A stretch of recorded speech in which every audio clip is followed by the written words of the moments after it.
PlayStation Plus has a ton of great RPGs, but which ones are actually worth your time? Well, today I'm breaking down 20 of the best RPGs available in the game catalogue, meaning if you have a subscription, you can download and play these right now. And this list, it's not just turn-based, so whether you love deep storytelling, fast-paced action, tactical strategy, or even immersive open worlds, I think I've got something here for every kind of RPG fan. Let's jump in. Alright, so let me know in the comments down below what RPGs would you like to see come to Game Catalogue, and also if you do enjoy this video, do me a favour, subscribe, it helps out the channel a huge amount. I wasn't sure how I'd feel about Final Fantasy VII Remake Intergrade. You know, the original Final Fantasy VII is the stuff of legends, and remaking it just felt like a massive risk. But Square Enix, they nailed it. Not just modernising Midgar, but completely reimagining it. Now, if you've played the original Final Fantasy VII, you already know the broad strokes of the story. You play as Cloud Strife, a former soldier turned mercenary, who joins the eco-terrorist group Avalanche to take down the corrupt megacorporation Shinra. But Remake then expands on that story, giving deeper character moments, unexpected twists, even a new meta-narrative layer that kind of hints at changes to come. Basically, it's both a faithful retelling and something entirely new, which makes it one of the most exciting RPG stories in years. Then, I think the big thing for a lot of fans, this isn't turn-based anymore. Combat is fast, fluid, and incredibly satisfying. You directly control characters, you can switch between them in real time. However, there's still a strategic layer here, and that is you can slow down time to issue commands, use abilities, and optimize your party's skills. On top of this, the materia system returns, letting you customize your build, and every party member here feels unique. You know, Cloud is a sword-swinging powerhouse, Tifa is a close-range combo expert, and Barret is perfect for ranged attacks. Then, on top of all of this good stuff, with Intergrade, you get Yuffie's DLC that adds fresh mechanics and even more reasons to jump in. So yeah, look, if you love JRPGs, action combat, or the original Final Fantasy VII, this one, it's an easy must-play. Bethesda's Fallout series, it's always been about player choice and freedom, and Fallout 4 takes that concept even further. While it may not have New Vegas' complexity and might not quite reach the heights of Fallout 3, a bona fide classic, there's no denying that Fallout 4 delivers one of the most expansive and replayable open world experiences in the genre. Now, the story with this one kicks off in pre-war America, but after a nuclear apocalypse, you awaken in the wasteland of Boston. You're searching for your missing son. It's classic Fallout, mutants, factions, moral dilemmas, and choices that shape the world, but with more streamlined systems than before. You know, dialogue trees are simpler, but the world itself is more interactive than ever. In particular, settlement building systems, they allow you to construct entire communities from scratch. Combat then is more action-focused than previous Fallout games too, with guns feeling punchier, real-time firefights smoother, and FATs returning for the signature slow-motion targeting system. RPG progression then comes from perks, allowing for specialized builds, whether you prefer sneaky sniping, brute force, or even a charisma-based character who talks their way out of fights. Look, if you love massive open worlds, scavenging for loot, all that good stuff, Fallout 4, it's gonna be a solid pick. Few RPGs gripped me the way Citizen Sleeper did. It's not about epic battles or massive open worlds, but instead it's a deeply personal, choice-driven experience that feels unlike anything else. Now, it's inspired by tabletop RPGs, and Citizen Sleeper puts you in the role of a digitally cloned consciousness inside a decaying synthetic body. You're struggling to survive on Erlin's Eye, what is a crumbling space station on the fringes of society. Now, there's no traditional combat here. Everything is driven by dice rolls, time management, and player choice. Each cycle, you allocate dice to different tasks, so working shifts, hacking networks, making alliances, or just trying to scrape together enough food to survive. Every decision, every kind of allotment of actions, they matter. And the game's writing is so brilliantly nuanced that even the smallest interactions feel meaningful. What really sets it apart, however, is how alive the world feels. You'll meet smugglers, refugees, corporate agents, and rebels, each with their own struggles and ambitions. Then the way you navigate relationships and carve out a future is completely up to you. Will you escape, build a new home, or embrace the inevitable? If you love the idea of a narrative-driven RPG, think like Disco Elysium, probably the closest comparison. Citizen Sleeper is quite frankly a masterpiece. So I've always had a soft spot for Ys, and Ys 8 Lacrimosa Adana is easily one of the best action RPGs that not enough people talk about. It's just incredibly fun, blending responsive combat with an adventure-driven story that keeps, or at least it kept me, hooked from start to finish. Now you play as Adala, the legendary adventurer who, after a shipwreck, finds himself stranded on a mysterious island. What starts as a simple survival story, however, evolves into something much bigger, as he begins having visions of a mysterious girl named Dana. Her fate, it seems, is somehow tied to the island. The plot here unfolds beautifully. It balances mystery, exploration, and a dash of emotion. The combat then is a real highlight. It's incredibly smooth, with real-time party-based actions. It really encourages quick dodging, counterattacks, and special skills. Also, each character then has a unique fighting style. It makes switching between them feel meaningful. Of course, then on top of this, exploration is a huge part of the game too. You'll map out the island, uncover secrets, and actually build a settlement with the other stranded survivors. So yeah, look, if you want an action RPG with a lot of rewarding combat, decent amount of exploration, and what I think is a strong narrative, then Ys 8 Lacrimosa Adana is one that's well worth the attention. Deus Ex Mankind Divided is one of the best in the genre. It's all about player choice, how you approach missions, upgrade your abilities, or navigate a cyberpunk world filled with conspiracy and corruption. And while it may not have the same status as Human Revolution, I think it's still a fantastically designed RPG that lets you truly play your way. Now you step into the role of Adam Jensen, an augmented operative caught in a world on the brink of collapse where tensions between augmented humans and regular citizens they're at an all-time high. Now the story is rich with cyberpunk intrigue, political tension, and secret organizations pulling the strings behind the scenes. Now where the game really shines for me is in how it lets you approach objectives. You could go in guns blazing, use stealth and hacking, or talk your way through situations with persuasion mechanics. The augmentation system then lets you fine-tune Jensen's abilities, whether it's cloaking, enhanced hacking, or brute force takedowns. Your playstyle here truly matters. So with this one, I'd describe it as if you love stealth-driven RPGs with deep choice mechanics and a layered cyberpunk story, it's absolutely worth playing, even if it might end on an abrupt cliffhanger. The journey is still one worth taking. Alright, so if you're looking for a deep, complex, and truly massive RPG, Pathfinder Wrath of the Righteous is the kind of game you can lose yourself in for hundreds of hours. This isn't a casual RPG, it's a full-fledged tactical CRPG in the vein of Baldur's Gate, with intricate mechanics, deep role-playing choices, and overwhelming build variety. Now you'll take on the role of a chosen warrior caught in a war between mortals and demons, and the way you shape your character's journey is incredibly open-ended. There are 25 classes, 12 races, and a mythic path system. This basically allows you to alter your playthrough. So do you embrace godlike powers, learn to raise undead armies, or fall into darkness as a demon yourself? The combat then is highly strategic, with the option to play in turn-based mode for methodical battles or real-time with pause for a faster pace. Every encounter though kind of feels like a puzzle, where positioning, party composition, and ability synergy matter. The depth though extends way beyond combat. Every decision has consequences, shaping the world, the factions, even the very nature of your character. But again, do be warned here, this is not a game you casually pick up and finish in a weekend. Wrath of the Righteous is for players who love deep, system-heavy RPGs, and they aren't afraid to invest serious time into mastering its mechanics. So yeah, if you want something that rewards deep role-playing, experimentation, and strategic thinking, this may just be your pick. If you love fast-paced action RPGs with a unique combat system, Scarlet Nexus is a must-play. It is one of the most visually striking RPGs on the system, blending psychic powers, fast melee combat, and a deep sci-fi narrative that unfolds from two different perspectives.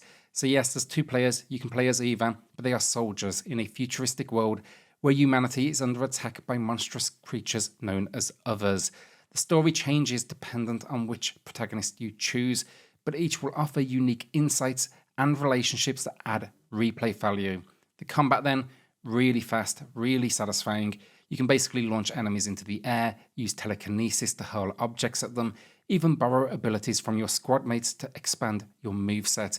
It's basically a blend of action RPG mechanics with deep customization, and yeah, really enjoyed this one throughout. I wasn't sure if I was going to kind of get burnt out on the formula, but it manages to have staying power.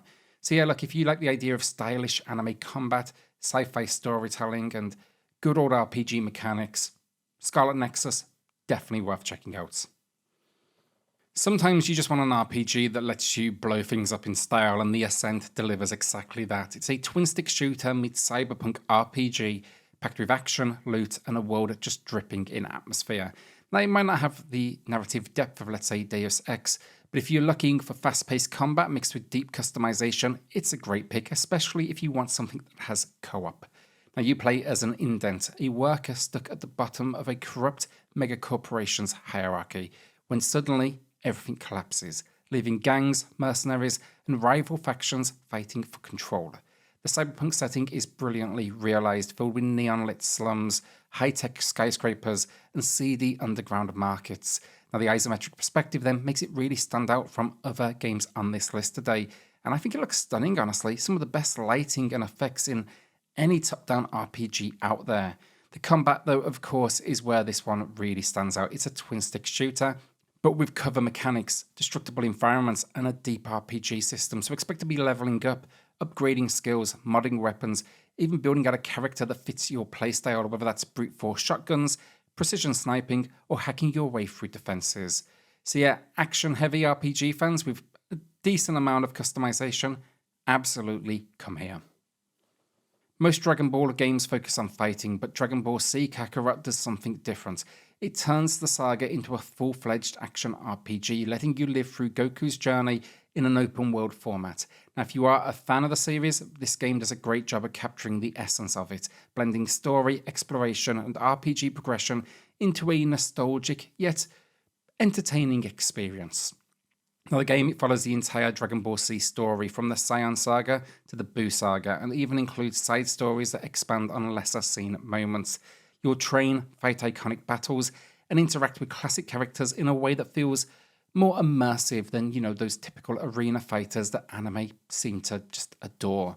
The combat, though, is still really fast, flashy, cinematic. It captures the essence of the battles with high-speed dodging, energy blasts, and screen-shaking ultimates. And beyond that, you'll be exploring open areas, going fishing, eating meals for stat boosts, and leveling up your character. This one, I think, if you are a massive fan of the series, is a real treat. I can't say I've ever watched it myself personally, but I still played this game, still had a really good time. There's nothing quite like Disgaea, and if you love turn-based strategy RPGs with over-the-top combat, absurdly deep mechanics, and a wild sense of humour, Disgaea 5 is a must-play. Now, you'll be stepping into the shoes of Killia, a wandering warrior on a mission to take down the tyrannical overlord Void Dark. But let's be honest, the story is just a vehicle here for absolute chaos. Battles are outrageous, characters constantly break the fourth wall, and the sheer depth of the mechanics is incredible. Everything about Disgaea in general is turned up to 11. The level cap here isn't 100 or even 1,000, it's 9,999. Damage numbers will reach into the billions, and the customization is so deep it feels endless. When it comes to the combat as well, it doesn't slow down there. You can toss enemies across the battlefield, stack allies into towers, and create the most broken, overpowered builds imaginable. Beneath all of that madness, though, lies a shockingly deep tactical RPG where smart planning and strategic positioning can turn the tide of battle.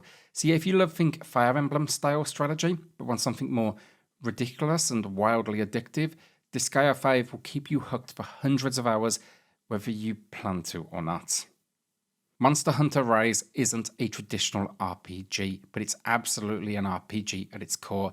It's built around progression, loot, and mastering of combat systems. And if you love games where your gear defines your playstyle and every encounter feels like a test of skill, it's one of the most rewarding experiences out there. Now, unlike most RPGs where you level up your character, Monster Hunter is all about upgrading your weapons and armor. You take on massive cinematic boss fights against powerful monsters, harvesting their parts to craft stronger gear, which then lets you take on even tougher monsters. That gameplay loop, incredibly addictive, and Rise refines it with faster movement, new traversal mechanics, and the wirebug system, which lets you zip around the environment and perform mid-air attacks. It's also one of the most accessible Monster Hunter games out there. It's streamlined mechanics without dumbing them down. So yeah, whether you're solo or hunting with friends, Rise is an absolute blast. Few RPGs have left a lasting impact on me the way Bloodborne has. It's an action RPG, sure, but it's also a test of patience, reflexes, and sheer determination. Where Dark Souls is about methodical combat and shields, Bloodborne forces you to be aggressive, rewarding quick reflexes, risk-taking, and well-timed counterattacks. If you've ever wanted to play an RPG where offense is your best defense, this is it. Now, it's set then in a Gothic nightmare of a realm, and Bloodborne throws you into one of the most atmospheric worlds in gaming. It's a city plagued by a mysterious illness with monstrous creatures lurking in the streets. The story is cryptic, with cosmic horror elements that slowly unfold as you dive deeper into the world. It's definitely a game where reading item descriptions is as important as, dodging those enemy attacks if you do want to get the most out of it. That combat, though, fast, brutal, rewarding. Instead of blocking, you're dodging and countering and using the game's brilliant rally mechanic, which lets you regain lost health by immediately striking back. Weapons then are incredibly unique, often transforming mid-fight to change up attack styles, and the Chalice dungeons add extra replayability beyond the main campaign. So yeah, if you want a challenging RPG, atmospheric storytelling, in fact, just if you want a masterpiece of a game, Bloodborne is a game you need to play. Alright, so now imagine Dark Souls, but with guns and procedural world changes. That's Remnant 2. It's an action RPG built around tough-as-nails combat, co-op play, which I really like, and randomized world layouts, making every playthrough feel different. Now, you'll create your own character and take on horrific creatures across multiple dimensions, each with its own history, biomes, and unique boss fights.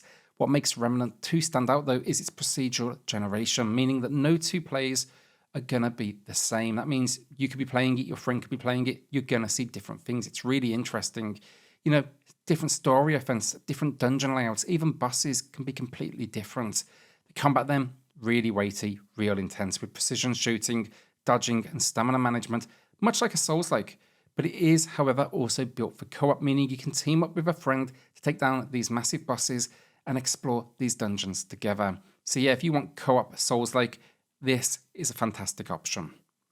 Alright, so this isn't just one of my favourite RPGs, it's one of my favourite games of all time. Disco Elysium, The Final Cut, is a pure role-playing experience where every decision you make, every skill you invest in, and every word you say shapes the character and the world around you. Now, there's no combat. The battles here are entirely internal, fought through dialogue, skill checks, and the sheer chaos of your broken minds. Now, story-wise, you're playing as a down-and-out detective who wakes up in a trashed motel room with no memory of who he is.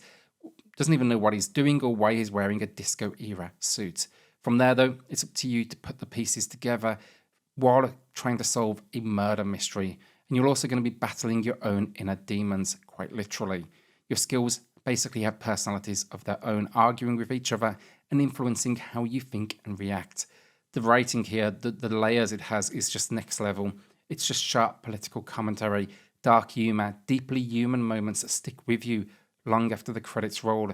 And yeah, you could be a brilliant detective, you could be an absolute disaster, you could be a philosophical thinker, a drunken mess. No two playthroughs are the same. I've played it like 6 times now. This game, everyone should at least download it, check it out, see what you think. Before Dark Souls became a household name, there was Demon's Soul, the game that started it all. And the PS5 remake is one of the best looking games still available today. This is pure classic Souls-like gameplay, slow, methodical combat, brutal difficulty, and an eerie, oppressive atmosphere that sticks with you. Now, you take on the role of a lone warrior in the cursed kingdom. You're fighting off grotesque demons and nightmarish creatures as you slowly uncover the game's cryptic lore. Combat is punishing but fair. Every attack has weight, every dodge matters, and every mistake, well, quite frankly, it can be fatal. It's all about learning enemy patterns, adapting and pushing forward, making every victory feel earned. Now, if you love challenging RPGs and you want a bit of a classic, Demon's Souls, it's an essential PlayStation experience. Alright, so there's no way to talk about the best RPGs on PlayStation Plus without mentioning Skyrim. Even after more than a decade and probably 1,000 releases at this point, Few games match its sense of freedom, where you can go anywhere, do anything, and become whoever you want. Whether you're a warrior, a thief, a mage, or just someone who hoards, I don't know, cheese wheels, Skyrim lets you carve out your own story in a world that still feels alive. Now you'll be starting as the Dragonborn, a chosen warrior with the power to absorb dragon souls and wield their abilities. But from there, the game is entirely open-ended. Will you follow the main quest and face off against the World Eater? Or will you join the Thief's Guild, become a werewolf with the companions, or master forbidden magic with the Dark Brotherhood? The world is filled with factions, choices, and hidden stories, and every playthrough can unfold differently.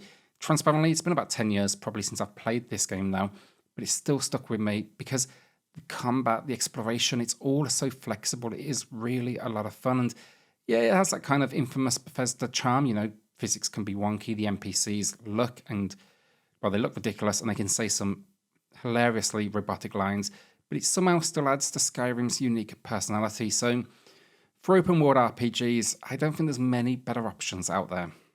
Few RPGs break the mold like Undertale. On the surface, it looks like a retro-inspired Earthbound-style RPG, but once you start playing, it quickly becomes something entirely unique. Undertale doesn't just give you choices, it remembers them, reacting to how you play in ways that few games ever have. Now, you play as a child who falls into the underground, a world filled with monsters who are more than they seem. Now, at first, it feels like a standard turn-based RPG. You attack, dodge enemy moves, and level up. But then you realize that you don't have to fight at all. Every enemy can be spared, and how you approach each encounter fundamentally changes the story. Want to be violent? Sure. Don't want to be violent? Sure. It's all up to you. The writing here is equal parts hilarious, emotional, and deeply introspective. It's just constantly playing with your expectations, subverting classic RPG tropes, and yeah, it just makes every moment feel incredibly fresh. On top of that then, the soundtrack, and I should have mentioned this for all the games today, to be honest, RPG games always have good soundtracks, but this is probably one of the most iconic in gaming in recent years. Definitely catchy stuff. Saga Frontier Remastered is a turn-based RPG that stands out from traditional JRPGs with non-linear storytelling, multiple protagonists, and deep combat mechanics. Originally released on the PlayStation, this remaster brings back a cult classic with enhanced visuals, restored cut content, and modern quality of life improvements. Now, unlike most JRPGs that follow a single narrative, Saga Frontier gives you 7 different characters, each with their own storyline, abilities, and unique starting points. How you progress is entirely up to you, so choices affect outcomes and paths intertwine in ways that make every playthrough feel different. Combat then is turn-based, with combo attacks that chain together between party members for devastating effects. The progression system is flexible, allowing characters to grow based on their actions rather than rigid leveling structures. And yeah, it's a game that rewards experimentation, and it doesn't hold your hand either, so just be aware. It's really made for those who love old school RPGs because it's definitely packs, a bit of a challenge. If there's one game that defines modern RPGs, it's The Witcher 3 Wild Hunt. Even after nearly a decade, few games come close to matching its world-building, storytelling, and sheer scale. This is the kind of RPG where every quest feels meaningful, where even the smallest side stories can leave a lasting impact. If you haven't played it yet, now is the perfect time. Now you'll be playing as Geralt of Rivia, a monster hunter caught in the middle of a war-torn world, searching for his missing ward, Ciri. But The Witcher 3 isn't just about its main story. It's about the countless choices you make along the journey, the morally grey decisions, and the incredible characters that bring the world to life. From political intrigue to tragic love stories, everything feels alive in a way I think few RPGs achieve. The combat then, weighty and methodical, requiring you to study enemy weaknesses, use potions, and fight strategically. You can specialize in magic, swordplay, or alchemy, shaping your abilities to fit your playstyle. And then there's Gwent, a full-fledged card game that somehow became one of the most addictive distractions in RPG history. If you love open-world RPGs with deep writing, incredible characters, and choices that actually matter, this is arguably the best RPG on the system. So with these 20 games all available in the game catalogue, there is no excuse not to dive into something new. Maybe you'll finally experience The Witcher 3's unforgettable world. Maybe you'll test your skills in Demon's Souls. Maybe you'll lose yourself, and I strongly suggest this one, in the branching choices of Disco Elysium. Whatever you do pick, one thing is for sure, there's never been a better time to be an RPG fan on PlayStation. So let me know which of these you're playing in the comments down below. Maybe I missed a favourite of yours, let me know that too. And if you enjoyed this breakdown, don't forget to check out more of our PlayStation Plus recommendations linked below and here at the end of this video. And also do me a favour and subscribe, it helps out the channel a huge amount. Alright, I'll see you on the next one. Cheers all.